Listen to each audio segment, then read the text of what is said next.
Good afternoon, everybody, and welcome to the webinar series which we have almost on weekly basis.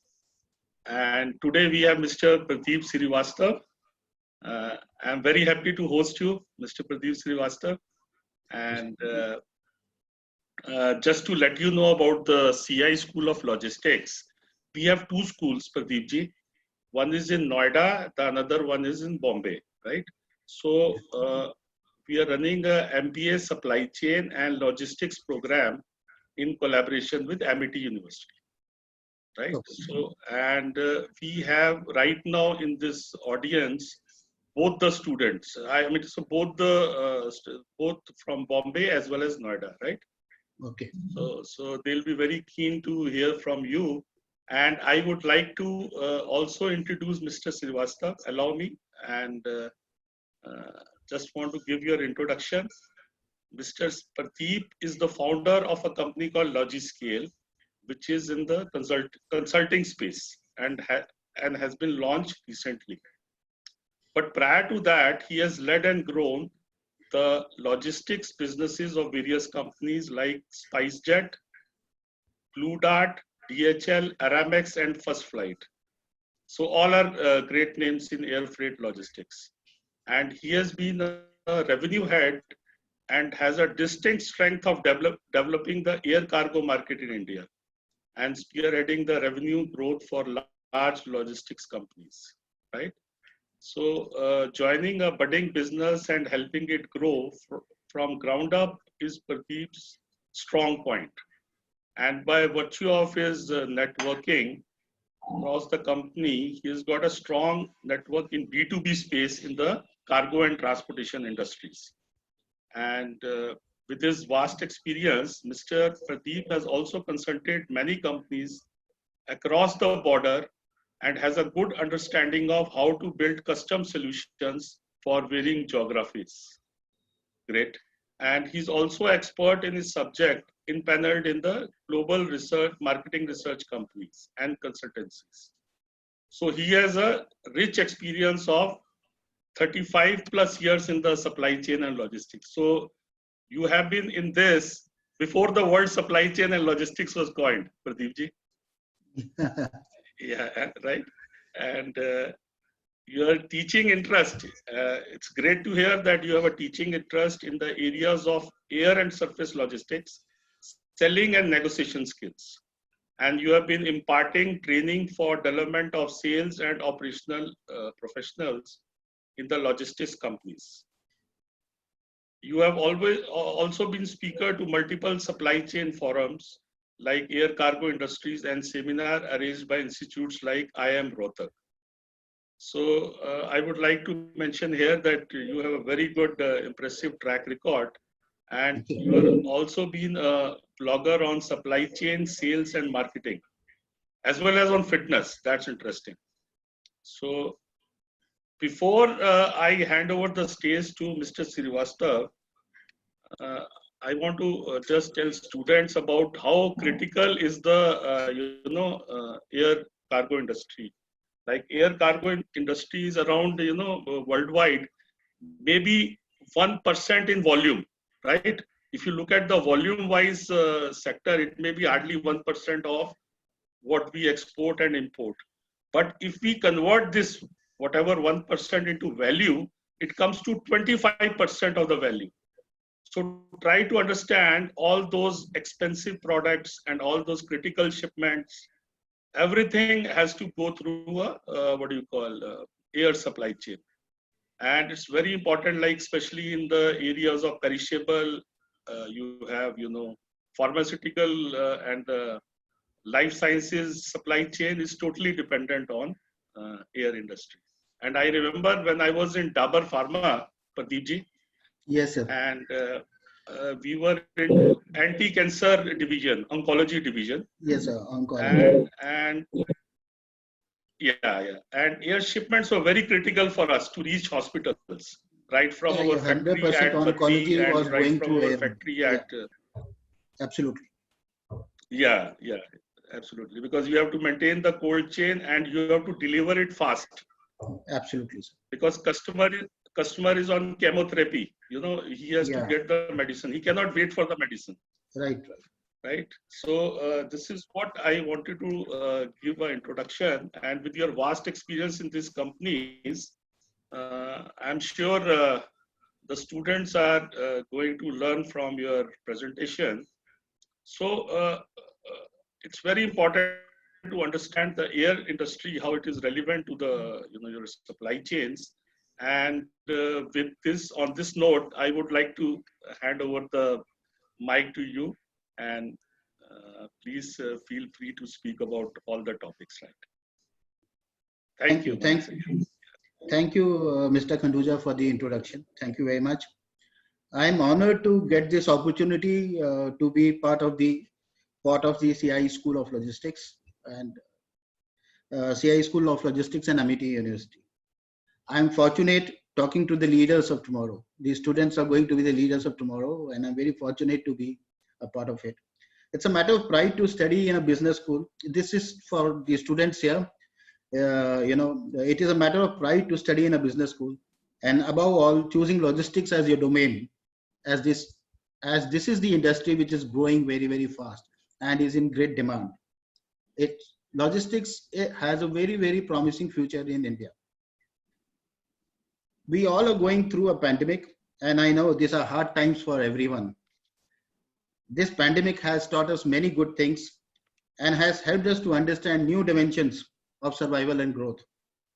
Hopefully, through this year, though this year is going to be a washout, I feel by end of this year or early next year, the world would have figured out how to cope up with and control the pandemic. Post-lockdown, businesses and work have started in a limited manner, and things are looking up. Now things are looking up. Partially, the business has started all across. I urge each one of you to look at the things positively. It's all going to be a good new world with a lot of positive developments and positive recovery. My advice to the students here is to build up your network in your business school, as this is what pays later on. In the long run, network pays. The connections you make will help you later on, no matter how hard things get. So please do take the opportunity to make network and relationships in your institution. One of the most important things in today's world, this is my advice to most of the students here. One of the most important things in today's world is data and technology. Be sure you work on these two aspects. Lastly, the biggest challenge today in logistics is facing, the logistic industry is facing, is the lack of technology. There is very less technology. There is minimal amount of data mining which happens in the entire supply chain. Digitization of the entire process with the help of AI, IoT, ML, and blockchain, etc., is what is of paramount importance. Take this opportunity to learn and strive towards mastering these fundamentals to understand the potential impact on logistics and supply chain. So this is what I wanted to say as my introductory speech. Now let's start with the presentation. Yeah, please. Yeah. Is the screen visible? Yeah, it's visible. Please carry on. Yeah. So this is how I'm starting. See, what I'm going to do is I'm going to talk about the entire logistics space industry in India, give a flavor of more flavor on the air cargo, but I'll also cover on the other parts of the logistics so that the students here can understand the entire logistics and supply chain better. So that's the idea of the entire presentation.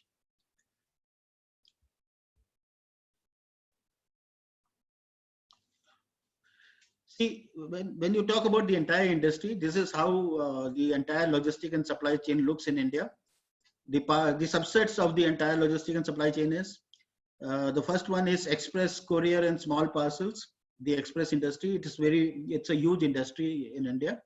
The express industry essentially means the courier and cargo companies in India, especially the courier companies in India. Okay, then you have transportation and FTL solutions. FTL solution essentially means full truckloads.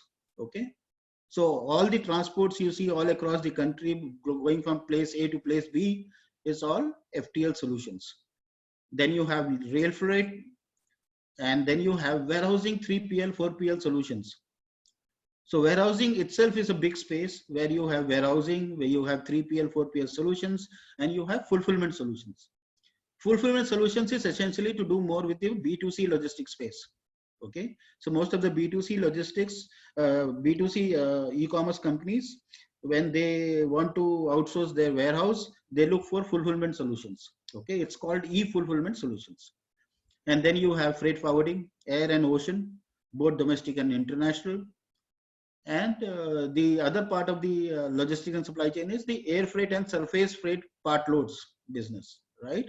The air cargo business, door-to-door air cargo business, door-to-door road cargo business. It's also called surface cargo business. Okay.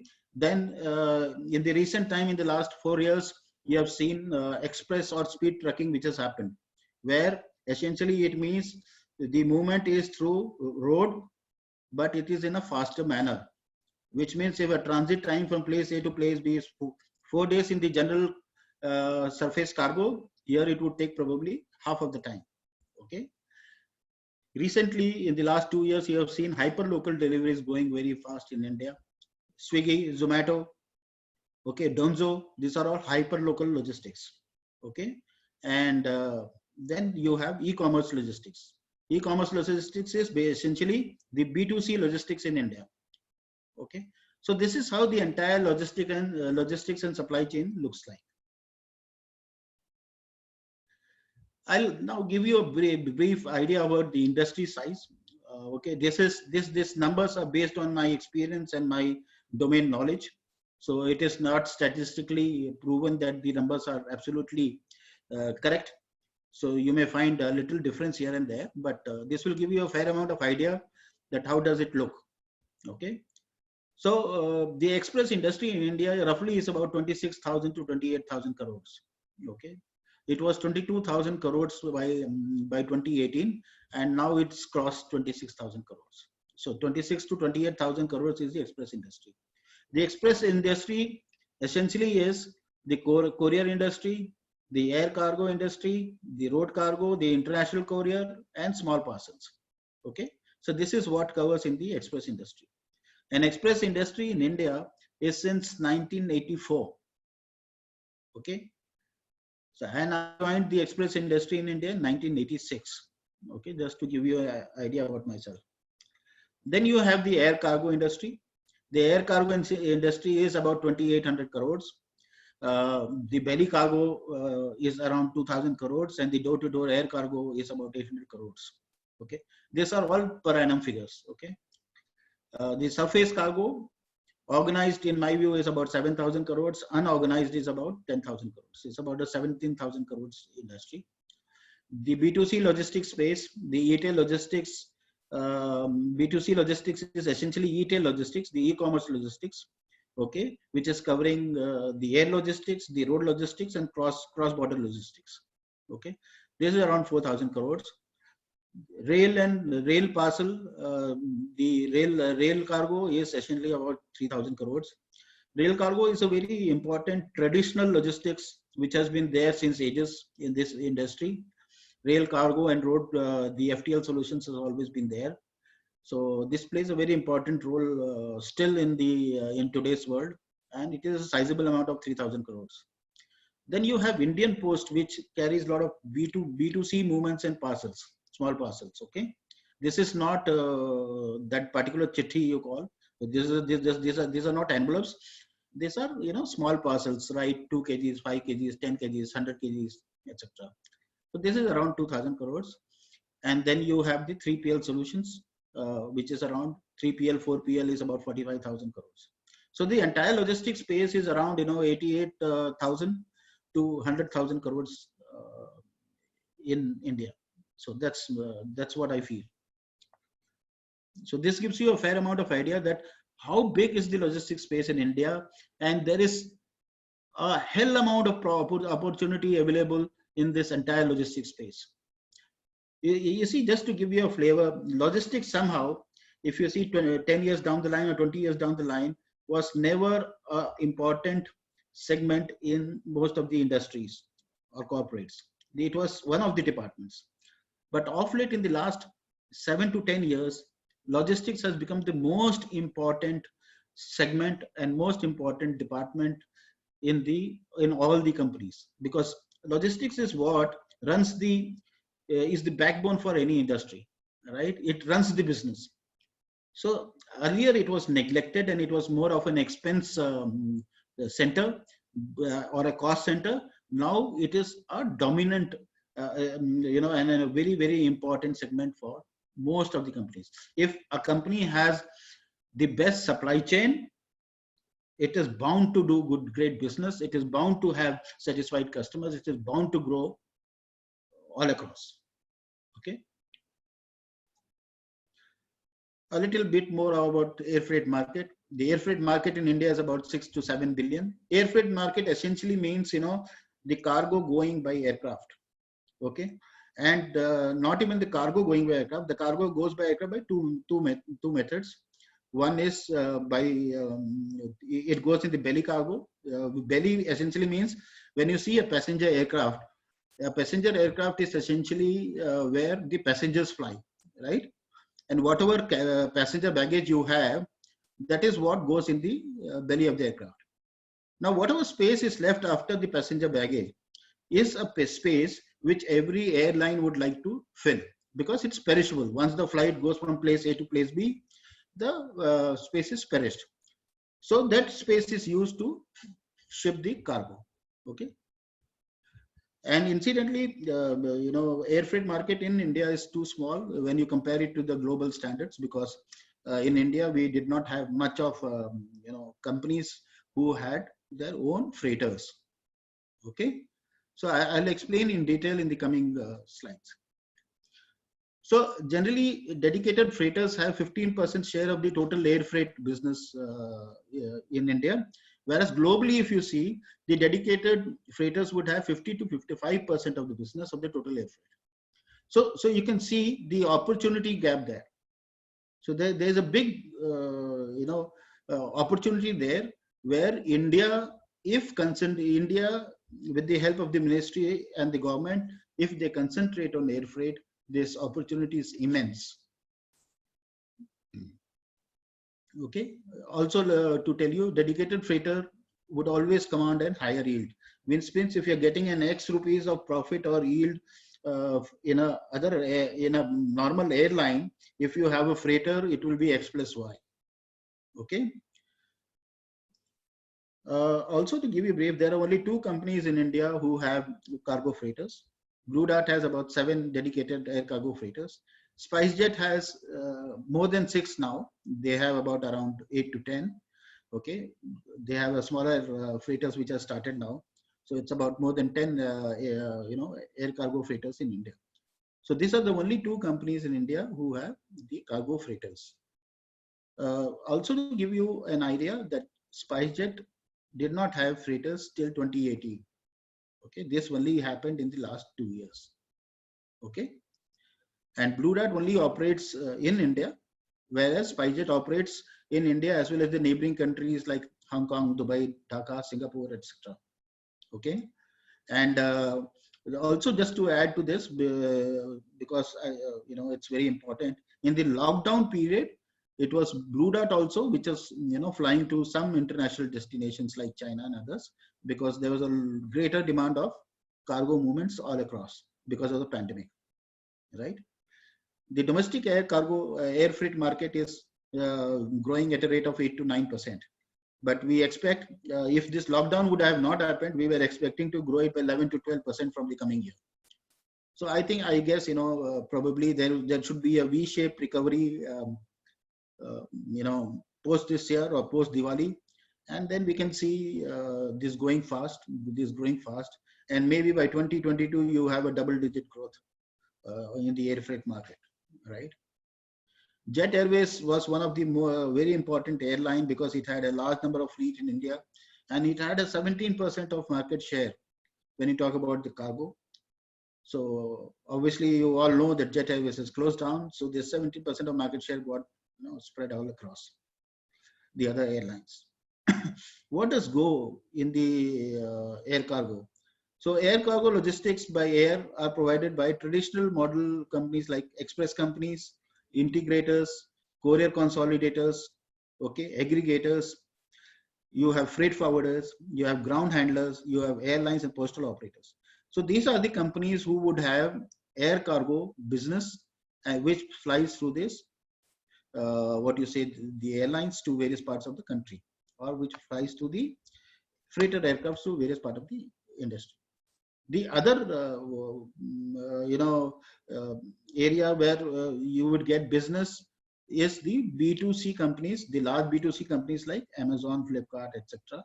They also have a lot of business going by air cargo, and it is now a sizable amount of business which is being contributed to the entire air cargo market in India, right? Air cargo as a market is going to double by 2035, double in size. But in my view, the way the B2C has grown in India, the way B2C logistics is growing in India, this should happen probably in the coming decade, in this decade itself, which is before, I think by 2025, 2028, the air cargo should be more than double. I'm very, very clear on that. Air cargo traffic is about 55% in the 5 metros and 70% in the 8 metros. What I mean by this is the air cargo movement is all across the 19-20,000 pin codes in the country, but the majority of the movement, the bulk of the movement happens to this 5 to 8 metros. Okay, so all the 8 metro cities contribute the largest share in terms of business or the freight movement. Okay. Also give you some more idea. So the dedicated freighters in India has been very less till early, 19. But now with SpiceJet, coming out with more and more cargo freighters, the opportunity has grown, and there has been a dominance of air cargo all across. People have realized that our air cargo is essentially very, very important for their survival and growth, right? The freight yields are generally, a belly cargo yield would be less, and the freight yield would be about more than 3 times, 2.5 times to the general cargo. Okay, so that is the opportunity which is there when you talk about freight cargo. Okay, when you talk about cargoes going by freighters. Okay, like I told you earlier, the growth of the industry, of the air cargo industry, is between 8 to 9%. Okay, and the yields on the air cargo is very, very high. What I mean by that, yield is essentially the money you charge divided by the kg of the shipment. Okay, so it's a very profitable business. If you can do well in this space, you can grow and you can have a good, decent bottom line. Okay, that is what this means.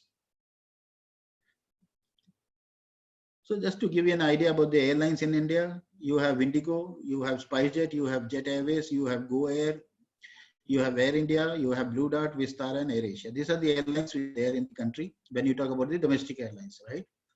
Indigo has a share of about 35%. SpiceJet has 18 to 20%. Jet Airways is 0 now. Go Air is about 13%. Air India is about 12%. Blue Dart is about 10%. Vistara is about 9%, and AirAsia is about 4%. So this is how the market share of these airlines are there in terms of cargo. When I say cargo, it is including the belly cargo. Okay, because most of these airlines, except SpiceJet and Blue Dart here, they all carry the cargo in the belly of the aircraft. Okay, and if typically if an aircraft is there, the space left for cargo after the passenger baggage is filled is between 1.5 to 2.5 tons. Okay, so every airlines, they would want to fill that space and make money, because that is how they can optimize the space and ensure that there is a decent top line and bottom line. Okay, just to give you a flavor on the e-commerce retail logistics, the e-commerce retail logistics in 2018 was about $1.35 billion. It was growing by 36 to 40%. and there were 19 lakh shipments per day. Today, this has grown to about 25 to 28 lakh shipments per day. And with this pandemic coming in, this COVID scenario, the e-commerce is only growing and growing and growing. So this is a big space where there is a hell amount of logistics, and there are very high level of transactions, very, very sensitive movements of cargo. And there is a tremendous opportunity in terms of building logistics, coming out with more and more innovations and solutions with the help of the technology, right? And it is also a great opportunity for students like you for your career, right? You will get a lot of job opportunities here on in logistics, right? So this retail logistics essentially is divided into three parts. One is that the cargo of these e-commerce companies, which is called e-tail cargo, is carried by traditional players. Traditional players are like the courier companies, which you must have heard: Blue Dart, DTDC, FedEx, etc., etc. So these are traditional, service providers. Okay, and then you have e-commerce retail focus, logistics service providers. Okay, like you have companies like Ecom Express, you have Delivery, you have Express you have Mahintra. So these all are, sorry, not Mahintra, Express So these all are e-commerce retail focused, logistics service providers. Their job is they only focus on providing logistical solutions to e-commerce companies. Okay, and then you have captive logistics. This captive logistics is essentially a division of a e-commerce company where they are handling logistics. For Amazon, for example, as Amazon would have a logistics division, which is in the name of Amazon Transport Solutions. Okay, it's called ATS, where they handle the logistics of Amazon. So more than 40 to 50% of the logistics is handled by Amazon itself, right? And balance goes to the traditional players or the e-commerce retail focused providers. So Amazon, Flipkart, and many others have their own captive logistics. Somehow in the year 2011, 2012, captive logistics had taken a much aggressive growth, because every e-commerce company coming into India wanted to have their own logistics division. But somehow most of them had to close down, because logistics is a specialized field. It is not that everybody can do logistics, right? It was not their forte. Their forte was their e-commerce business, right? So many of them closed down. But having said that, companies like Amazon, Flipkart, Mahintra are doing great as far as their own logistics divisions are concerned. But they cannot handle the entire 100% of the movement because of various constraints and various challenges in the logistics space. So they have to use the traditional players, the e-commerce retail logistic players. Okay. So just to give you an idea, the traditional LSPs would be, like companies like Blue Dart, DHL, FedEx, TNT, DTDC, RMX, Gati, Safex, Rivigo, and so on. And the e-commerce retail focused companies would be Ecom Express, Delivery, Express, etc. And under captive logistics or self logistics would be Amazon, Flipkart, Mahintra, and all that. Okay, and then you have a certain section going through Speed Post. Okay, there are many e-commerce companies who still use Speed Post to send few of their shipments when it comes to domestic distribution. Okay, that is how this entire e-commerce retail logistics is spread. Also, just very important, during this COVID times, the logistics was one important industry which had to happen, because if businesses were closed down, there were few other things where logistics was required, right? And the customers and the industries and the corporates, because they were in lockdown and they could not go and probably run the warehouse or run logistics or manufacture or ship. Okay, the consumers also on the other side, because of the lockdown and because of the fear of pandemic, the COVID, their consumer behavior has changed. right? So there were 6 typical consumer behaviors which changed due to the COVID. And I think it is very important to highlight this here, because this will work once the, see, anything which you do in on logistics is based on the consumer behavior, right?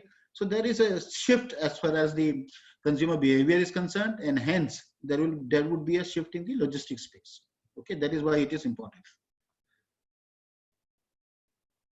So the first thing which happened in the consumer behavior is that the consumer became proactive, health-minded buying.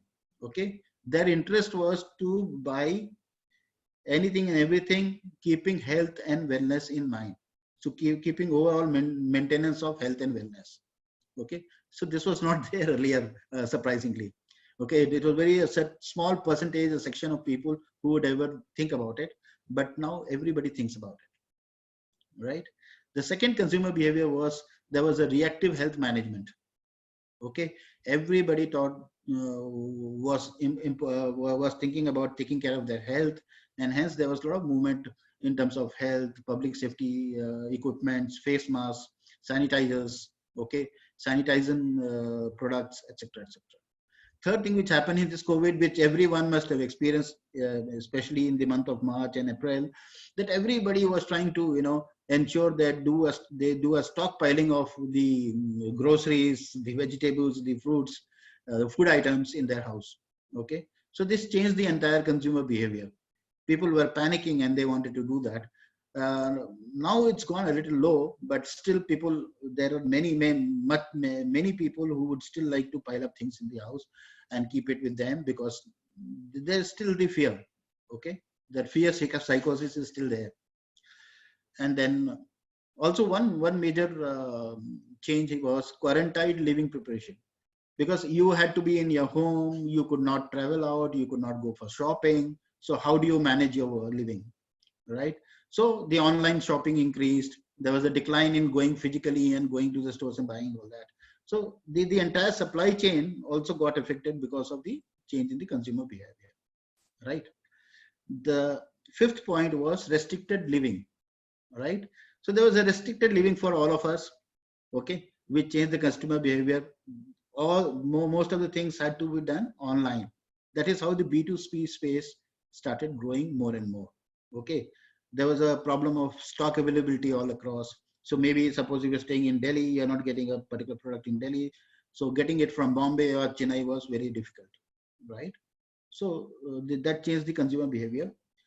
And now that COVID is slowly, people have managed to live with COVID, and the new normal is that you have to operate with a lot of cautiousness, about your health and everything, and the work has to go on, right? So keeping all these things in mind, so the living a new normal has started. Okay, there is a restricted amount of movement, but still it is growing and developing, and hence the need in terms of logistics and supply chain has also changed. Okay, few things, what happened in this period when you talk about the supply chain industry. One was we had issues on supply chain and mobility issues, which everyone is aware. Okay, these were the challenges faced by the industry. There was a problem of production capacity all across. Okay, production was hampered, resulting in low inventory and low movement. There was a challenge of sourcing the raw materials. Okay, there was a big challenge of sourcing the raw materials in this pandemic times. There was a surge in the price because whatever was available, the price went up, right? Because everyone needed it. There was issues of cash flow for the industry. There was issue of engagement with the customers. The only way you could engage with the customers was digitally, right? So there was no face-to-face interaction. There was not that your salespeople or anybody from a company could go and meet the customer or talk to the customer. So everything was getting online. Okay, so the ability to engage with the customer got limited. Okay, there were closures of restaurants, bars, cafes. So this impacted the entire B2B sales business, because there's a lot of movement which happens to all these restaurants, hotels, and all that, right? Non-essential items took a backspace. Everyone parked their the things which they used to generally buy, but it was non-essential, right? Maybe it's luxury goods, maybe it is dresses, maybe it is lifestyle products. Okay, so everyone was more concentrated in going for those things which are essential in life, right? And then there was a certain there was a major impact on few products, few industries, where because there was a deferment in buying the products. So people were thinking, okay, why buy this product now? It's not so important. It's not essential for survival. So let's buy it after 6 months when things will happen. So this is how the entire supply chain the industry got affected. Okay. So what happened after that? Uh, Now that this would remain, this would not go off, eliminate completely, at least in the recent months. So most of the companies started working on these few things. Okay. The first thing every company started to work on is that distribution strategy has to change. It has to, because it has to focus more on online based presence, which was not there. People, though, knew that online presence is important, but it was not getting the priority which was needed in many of the industries because the business was running. Okay. But now everybody is going online. Okay. The entire supply chain and distribution strategy had to change because of this pandemic and post-pandemic scenario. The supply chain would not remain the same what it was there earlier.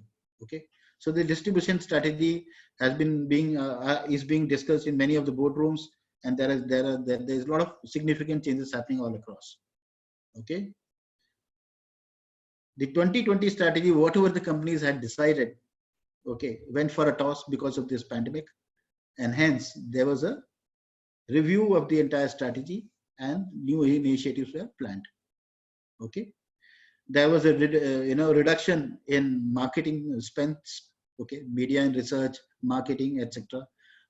Because it's huge cost and that was not very important at this time. So there was a reduced spend there because the cost has got increased in logistics, warehousing, raw materials, sourcing of raw materials, last mile delivery, etc., etc. Similarly, discretionary spend like entertainment, training, travel, manpower, equipment had taken a backseat. Okay, and it will still continue to be a little backseat till the time everything, the business is more than what the companies were doing pre-pandemic. Okay, so the first priority is to get the business back, right, and make it grow consistently, right. Production capacity had to be restudied and had to see how you can do it, because production capacity till now traditionally in India was that one product is being manufactured in XYZ X city, the other product is getting manufactured in Y city, and the third product is probably getting imported from X country. Okay, and you had production capacity is mostly located in towns where you had the excise rebates. So now it is being relooked at so that the production capacity is good and we do not have the same kind of issues, right? Now there are a lot of innovation strategies going on because post-pandemic things will change. So many of the boardrooms are discussing about the innovations. What should be the innovation to have a better supply chain tomorrow, right? And lastly, the recruitments, the organizational restructuring, etc., has taken a backseat. Though you must be listening all across that the restructuring has taken place in terms of probably downsizing the manpower, right, because of the poor sales and poor business in the recent times.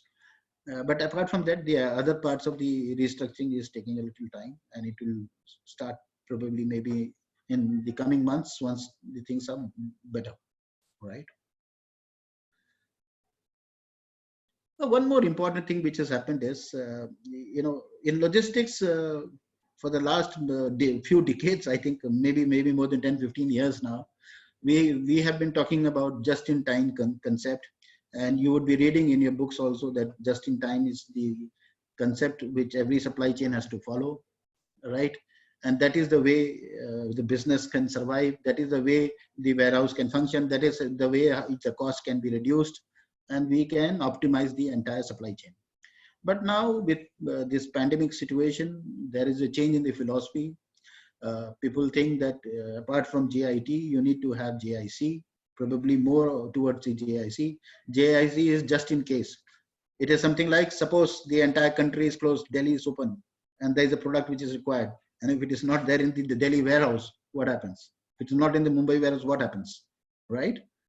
So just in case if any product is required, so that product also has to be there in the warehouse. Okay, so there are three trends which emerged from this shift. One is the diversification of supplier bases. See, if you study any of the industry, either it is pharma or it is any consumer durable or whatever, they are properly focused to few cities and few plants, right? And same happens in terms of suppliers also. Okay, if somebody is getting supplies, maybe 90% of the supplies are coming say from Chennai. Okay, and 10% is coming from some other place. So what happens if Chennai is closed tomorrow because of the pandemic? You're gone.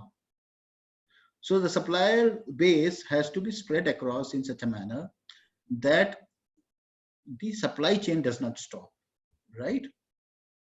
Like most of the companies in India, I do not know how many of you would know that, a large section of the products are sourced from China.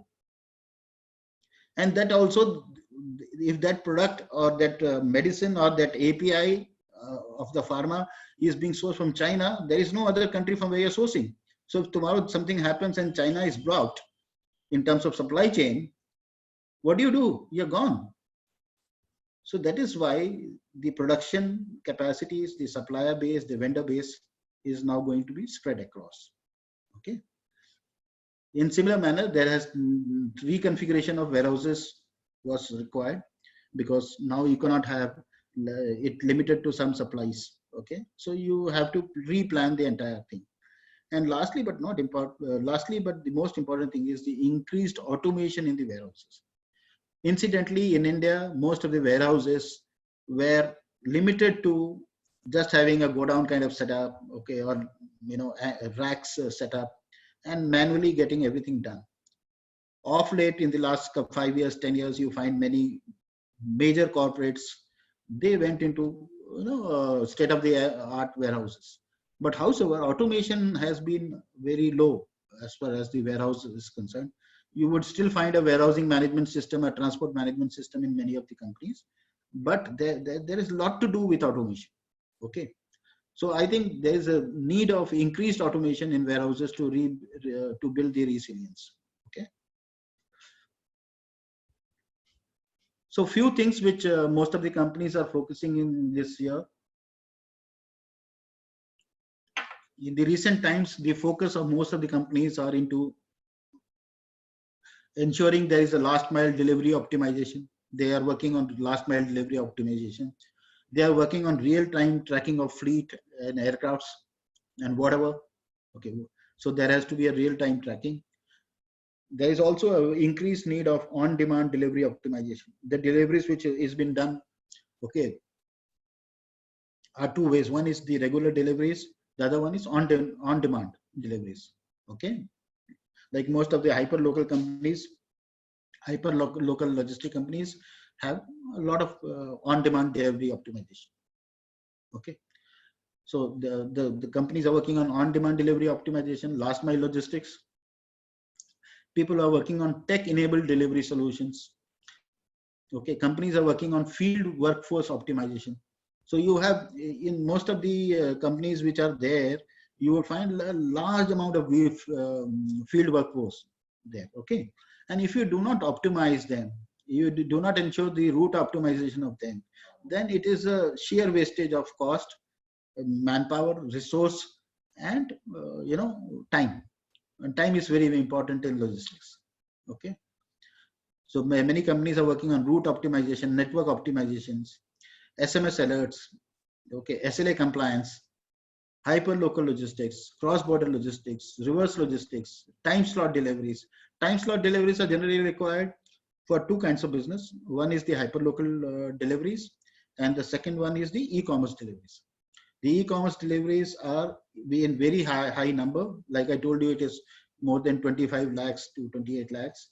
So, and most of the families today are nuclear families. The wife is working, the husband is working, nobody is there in the house. So during the day, the deliveries are not possible. So they coordinate digitally with the customer, and accordingly it is delivered either late night or on Sunday or a weekend, so that the deliveries happen when the field force is going there for delivery. So the customer is at convenience and you are at convenience, and you ensure there is no more cost involved. And if you do not do time slot deliveries, what will happen? The field force will go there for delivery. The customer is not available, and he'll come back. Then he'll go again, come back, and so on. So the cost will go. Very good. So, Yeah. Pradeep ji, can we give some time to students also to ask questions? Right? Yeah. So I'll just finish it first. Okay. Wonderful, wonderful. So then you have contactless deliveries. Then you have we hope that there will be a V growth instead of U growth post pandemic. People are working on data science and analytics. Artificial intelligence, machine learning, blockchain. Digitization of the entire process is being worked on for warehouses and consolidation centers and automated parcel sorting. Okay. So the new reality is that the consumer behavior is adopting online and digital channels. So the logistic companies have to get into intelligent automation. There is a structural shift and realign of business model. The logistic companies have to work on their processes. E-commerce and hyperlocal is growing, so the companies have to work on online aggregators, last mile delivery agents, etc. Shift of manufacturing is happening from China. A lot of companies are coming into India, so there is a focus on being Atmanirbhar Bharat. So that is what their companies are working. And lastly, speed and cost, which is obviously a KRA of any supply chain. So this is what on the supply chain. Now I'll cover a little bit on the go-to market, and then we finish it off. Okay. So I'll take another 5-10 minutes. I'll try to be a little fast. Pradeep ji, I just want you to address one question because we have a limited time. You have been in the cargo industry for such a long time, and what are the opportunities in supply chain? You have already explained, especially in the business development role in the air transportation industry. Because I'll tell you, the students are a little shy towards getting into those kind of roles. But I feel that if they have such a solid background of logistics, what do you think are the opportunities if they are, because no company wants to send their plane cargo aircraft without goods, right? They want people who can who can get businesses and enlisted into their companies, right? So Right. can you really help them to understand this?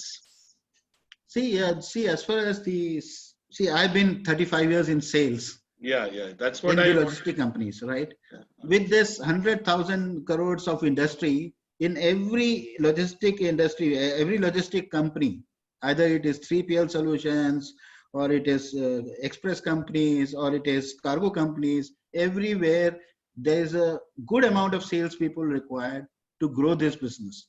And let me tell you, being a salesperson in the logistics space is the most interesting thing. Okay, it is not just selling a plain vanilla product where you just go and sell. Okay, first thing, it is a non-tangible product which you're selling. You're selling a service, and you can only sell this service to any company provided you have the knowledge of economy, you have the knowledge of the industry, you have the knowledge of business, supply chains, the commerce, what are the management, what is the government of India doing in terms of infrastructure, what is the government doing in terms of economy. So it is a very, very interesting field where you not only know about the logistics space, but you also come to know about the other industries, their supply chain. Okay. And many times it happens that if there is 100 people working in the salespeople in the logistics space, after some time they become so good that they go and join Hindustan Lever, they go and join Procter and Gamble. Okay. Okay. So sales is very, very interesting here, and there is a tremendous opportunity. See, no logistics company in India or a global logistic company in India, which is they're coming very, very fast. The logistics space is going very, very fast. So most of the global logistics companies are now present in India. They all need salespeople to go and sell. They all need salespeople to go and talk to the decision makers. And in this case, the decision makers are not small people. Very good, very good. Right? They are CEOs, COOs, Yes. and the supply chain heads. Right. So the student should not think that sales is not their forte, because they have a background of logistics and supply chain, and they can come up with the innovative solutions to their customers. Absolutely, absolutely. And, See, if you do not understand operations, what is operations in logistics is the logistics, right? So once you are very clear with the operations knowledge, you will be a better salesperson in the market. And better salesperson in the market would not only have opportunity, but the career growth is tremendous. You would be the ones who would go and become a CEO of some company tomorrow. Yes. Yeah. And this is the point I wanted to put across to students, because if you want to grow fast up the ladder, you should have armed with your sales. So let me tell the students that the fastest people who grow in India, globally in any industry, is the salespeople. The more money, the biggest money in any industry globally is made by the salespeople, right? So the salespeople have the opportunity not only to grow faster, they have opportunity to run companies, they have opportunity to make money. Okay. The finance guy would not make much money. The operation guy would not make much money and growth, whereas the salespeople will make money because they are incentivized. They get a lot of huge incentives. And so tomorrow, if I am a salesperson and I'm able to, fill an aircraft with loads, right? A charter of aircraft, I would get lakhs of rupees as incentives. So it's tremendous opportunities. Do not worry on that. Just concentrate and understand the nitty-gritties of logistics, and then you see a big opportunity out there. Very good. Yeah. And if required, I can go for a separate session on the opportunity available for the boys. This would be great. This would be great. So we have 7 minutes left. How do you want to proceed, Mr. I have just 4 or 5 slides, so I will not spend time, but I will love to show to everyone so that if they have any questions, they can ask. But you can extend 5 to 10 minutes, so no worries. Great. He's a very generous guy. Our IT guys are very generous. Thank you. Yeah. So see, now I'm talking about the go-to-market strategy. Go-to-market strategy essentially means, what does the company do to bring their product to the market, right? Okay. So this go-to-market strategy is essentially including a business plan. How do you find the target audience, the marketing plan, the sales strategy? This varies from product to product. But essentially, if any company which comes into India, I'm talking about logistic companies here, okay, again. So this is for the sales guys who want to make their future in sales in logistics space, okay.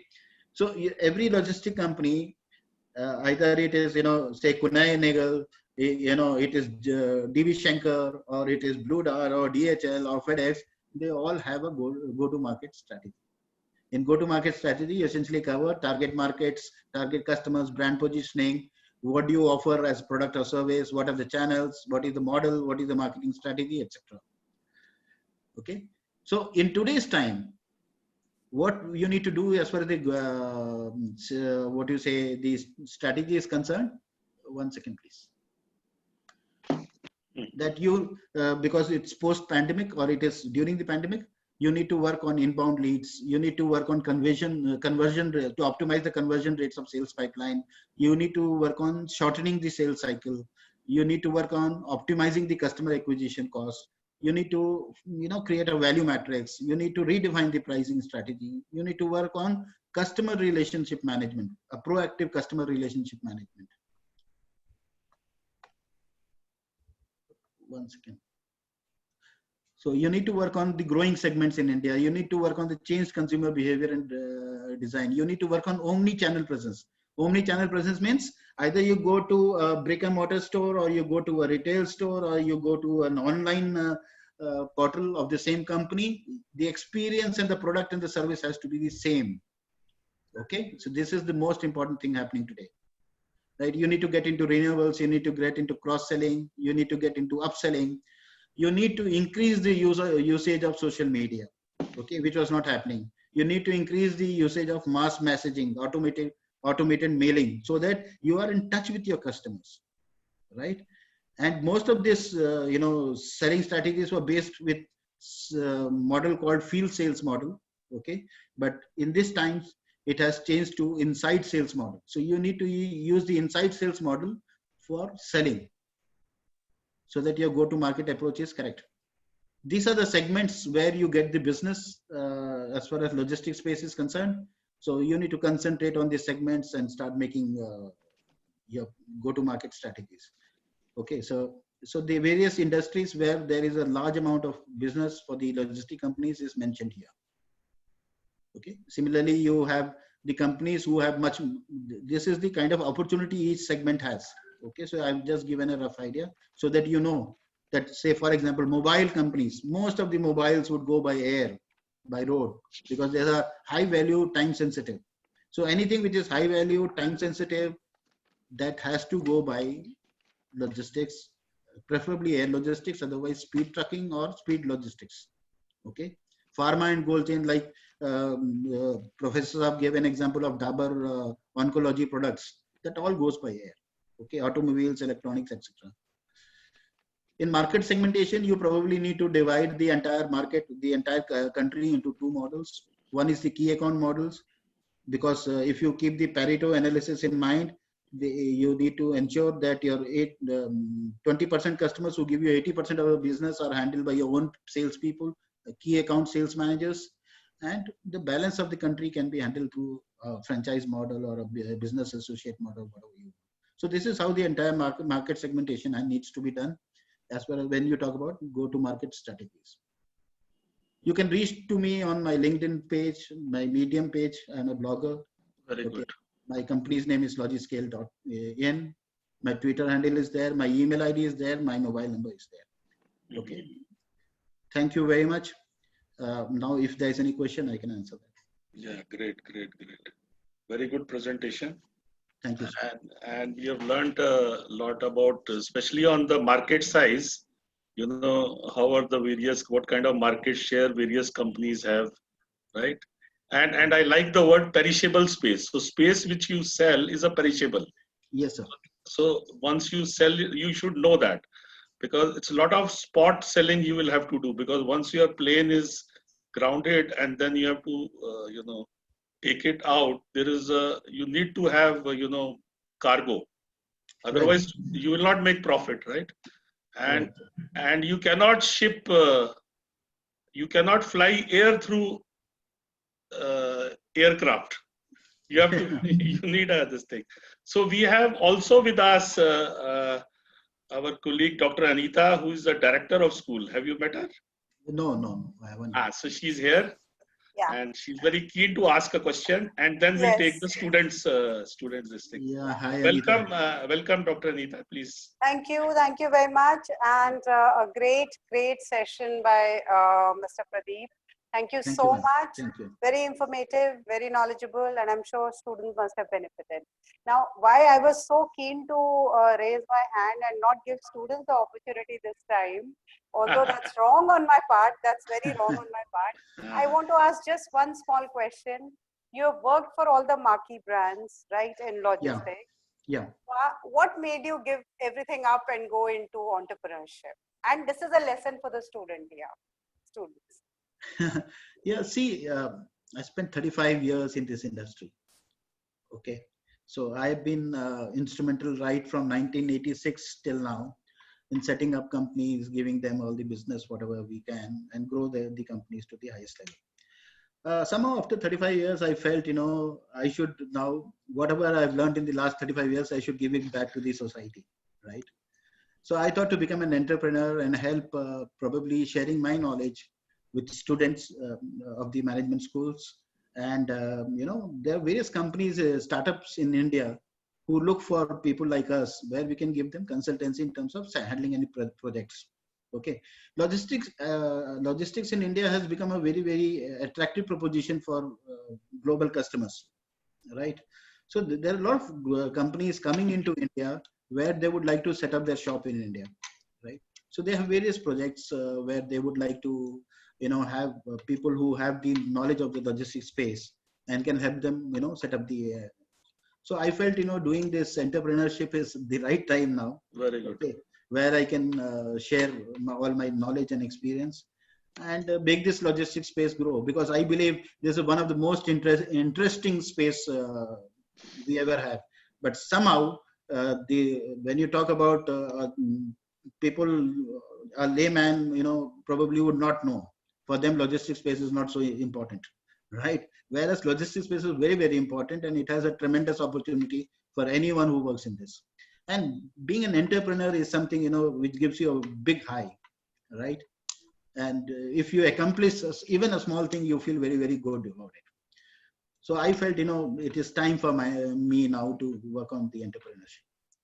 Hope I answered your question, Dr. Anita. Yes, absolutely. Thank you very much. And now we will take questions from We students. will have a question from Colonel Vinay, who happens to be our student, Pradeep, and he wants to know that what are the challenges you visualize in air cargo industries in Indian context. Though you said about great growth coming ahead, but what are the challenges like for the air cargo industries in terms of Indian context? Yeah. So, see, the biggest challenge for an industry, air cargo industry per se, is ensuring that they have more and more freighters in India. The business has to grow all across, and it has been a tremendous opportunity in the recent times. Okay, great. Right.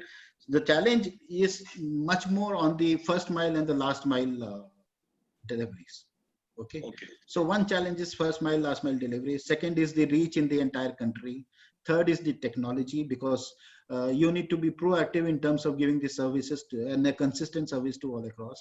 And fourth is the air cargo space in the country. Okay. But with the government coming on with a scheme called Udan scheme, where the airlines are allowed to fly to a remote city, 3-tier and 4-tier cities.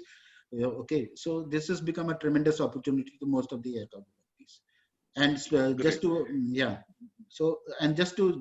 to share with Colonel, the biggest challenge in the logistic industry or the B2B and B2C space is the business is growing more in the 3-tier, 4-tier and 5-tier cities. Okay. So earlier what was happening is, if you see a decade before, the business was growing more into the 1-tier and 2-tier cities. Whereas now with the e-commerce, B2C logistic and B2B space growing, digitization happening, people in the rural areas having a lot of money to buy, okay, and accessibility of the products is easy. The market is growing in the 3-tier, 4-tier and 5-tier cities. So for any company to have an air cargo presence logistically in these cities will be a biggest challenge, and it is the biggest opportunity. That's a very good point. Very good point. And we have Colonel Sunil also there asking why are there night flying restrictions with respect to air freight, especially with respect to air freight? It depends. Is there any night flying restriction when you want to move cargo? No, there are not many night flying restrictions. Okay. Most of the business which is happening in India by these air cargo companies, the flying is only in the night. It is not in the day. Okay. So, for example, let me take an example of Blue Dart.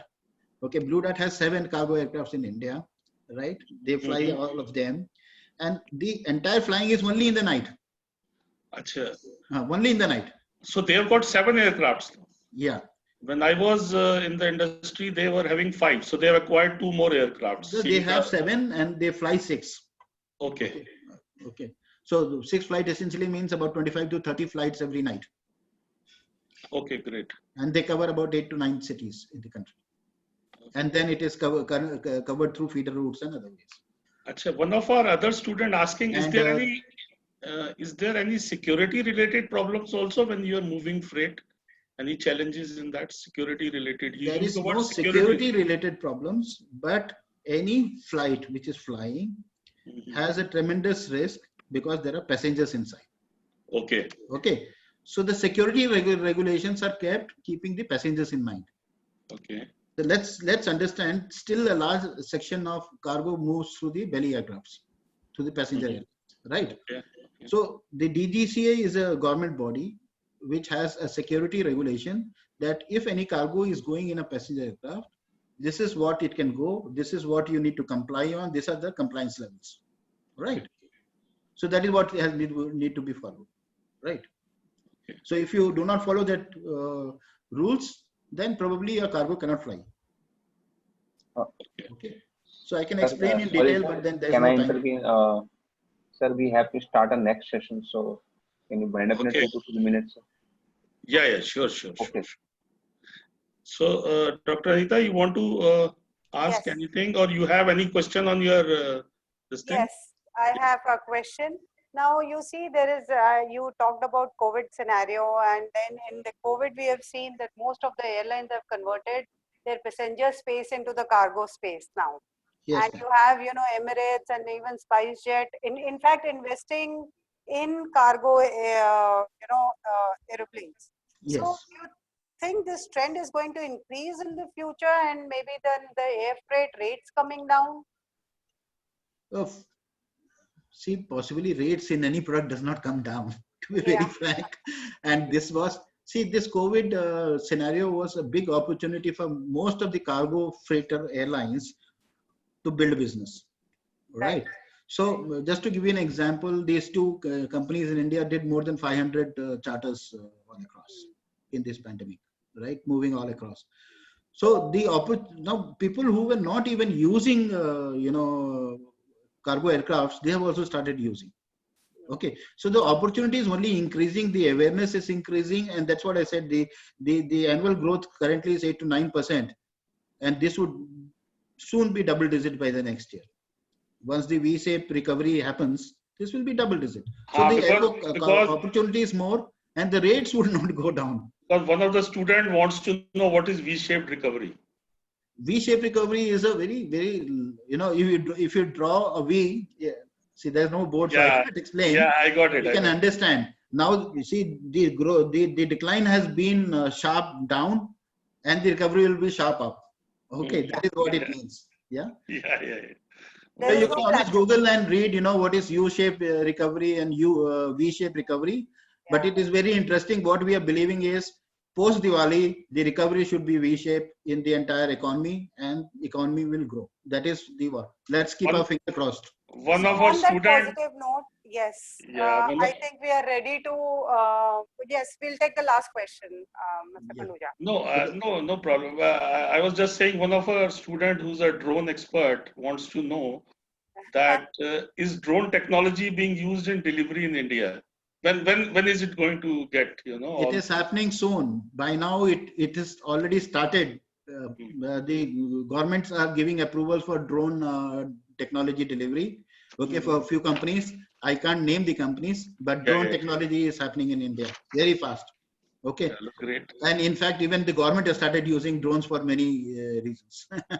So I'm very sorry. Some of the questions we'll have to leave. Yeah, I think there are 10, 11 questions on my chat board. On your chat board. So I think there is everybody wants to know. What I would suggest, Mr. Srivastava, is that why don't you email the answers, and we will forward it to the students so that the dialogue continues. And we would love to have you back with us in a face-to-face environment. We are located in Noida, and we do sincerely hope that you will visit our campus. And sure, ma'am. Sure. yes, it will be my pleasure. Yeah.